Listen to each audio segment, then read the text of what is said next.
besides any impact on ratings, which could be significant, are there other ways for a station to turn jelly into money, so to speak? To make jelly green, to make it mint Yeah, jelly. mint jelly. In fact, that's what we're all gonna have our own jelly monikers. I think at Jelly at some point we said our CFO needs to be mint jelly. There But you go. yeah. In fact, the digital side is a big benefit of Jelly. I think in Australia we launched with a partner who already sold their first sponsor, and pretty interesting sponsorship over there. It's with an insurance company that their moniker is, or their slogan or for their brand is, "You choose your policy." And so, choose the hits jelly obviously fits with this. And what they end up doing is they end up doing a sponsorship across all channels, which I think are totally cool. I think it's, if anything that Jelly does, we want to tear down the walls between these channels, these barriers between, we call it Jelly a channel mashup. We're FM broadcasting, we're online streaming at the same time. We're going to be mobile soon. And for the partner, for the sponsor partner here, the advertiser, they can effectively brand an advertisement on all channels at the same time. And it makes a very cool experience. In fact, purely from the radio station side, the CPMs are selling those sponsorships out are through the roof. They're not really tied to like traditional metrics. So they become a kind of a cool thing. But again, the digital side is a big part. We on one of our stations doubled the streaming, of course, on that station because it's such a online experience. Mm-hmm. We also are the highest trafficked part of that station's website, because of course they're saying, hey, go to my website to play the game, and then everyone does it. So it does end up integrating the on-air and the online in a really tight fashion when we're on the air. And just, again, you don't have to go into specifics here, but how expensive is this if I'm the radio station? We tried to structure it like a syndicated program.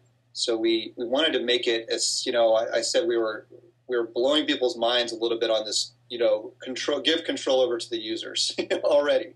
So let's not also have to reinvent the business model, at the same time. Maybe let's, take them in steps here. So we provide Jelly using standard syndication terms, with our partner Triton. That typically means, if you're a radio station, if you've ever used a syndicated show, usually compensation is in the form of barter or sharing of advertising on the program. So that's definitely part of the way Jelly works with the stations.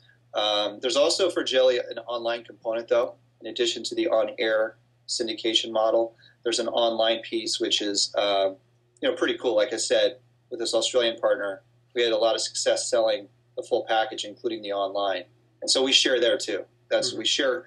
Think Jelly's your partner, and we kind of share across those channels. So the fact that you're working in Australia, that means that Jelly is perfectly at home in any country in the world. Is that right?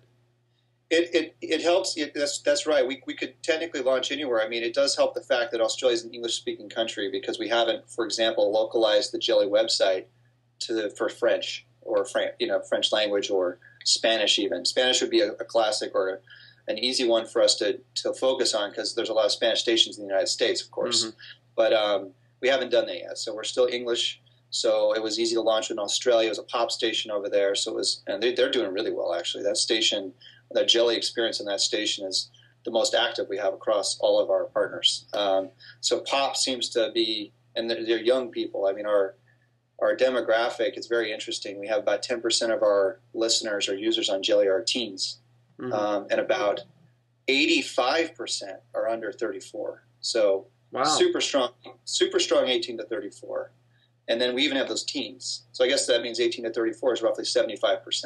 So particularly if your station is oriented towards a youth demographic, and by youth I mean under 35, and Jelly is something that both, at least in the cases you've indicated, helps build ratings, can be gotten for not an incredibly onerous price, it creates a lot of engagement, turns the station into a game. That's kind of why I like it, because it takes this thing called radio and it makes it something much bigger than radio by leveraging the strengths of radio, right? Yeah, there's this thing we have on Jelly when we're on the air. It's something we love at Jelly. And the stations are starting to love it, I think. And that's, originally it was something the stations weren't sure about, because it was not an audio element they're used to having on their broadcast. And we call it an audio signature tone. An audio signature tone, or SIG tone is what our users call it, is when you get your rocket on the air, it reads out your screen name just before that song plays.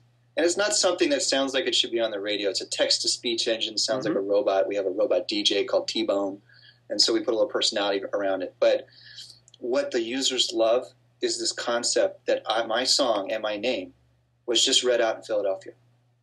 And that game where you just won, you got to the end zone, which is your song played, it's such a thrill. And then they get back on every night trying to effectively get that to happen again.